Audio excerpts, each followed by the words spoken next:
I'm getting some questions about, I mentioned earlier today, a deep read of the Lord of the Rings series.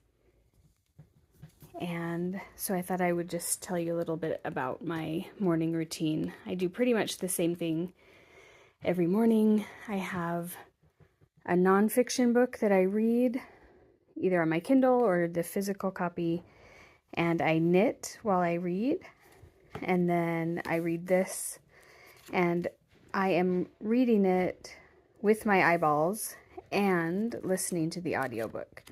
So I'm listening to the Andy Serkis version, which is fantastic.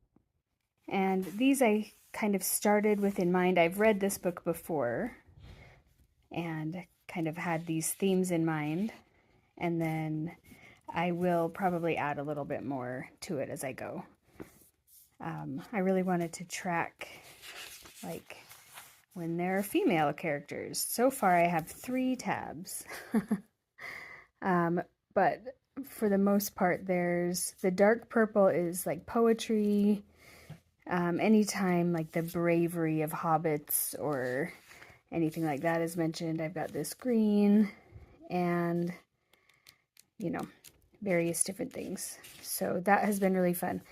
So I mark as I go. I have a different color for like character development. When a person is first mentioned, I'll circle their name, like there's Smeagol, and I highlight or underline, different things about them, and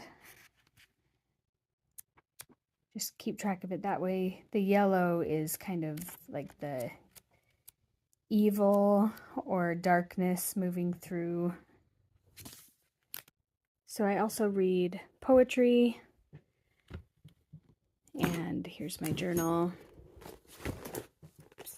I'm not going to show you inside of that, but that's my like long form spill. And I also have some stitching time set aside each morning. I try to spend about half an hour or so each morning doing some stitching, and I'll either listen to a different audiobook, like a nonfiction audiobook, or a podcast, or maybe watch a YouTube video or something. So this has been my stitching lately. And then I get up and exercise. I alternate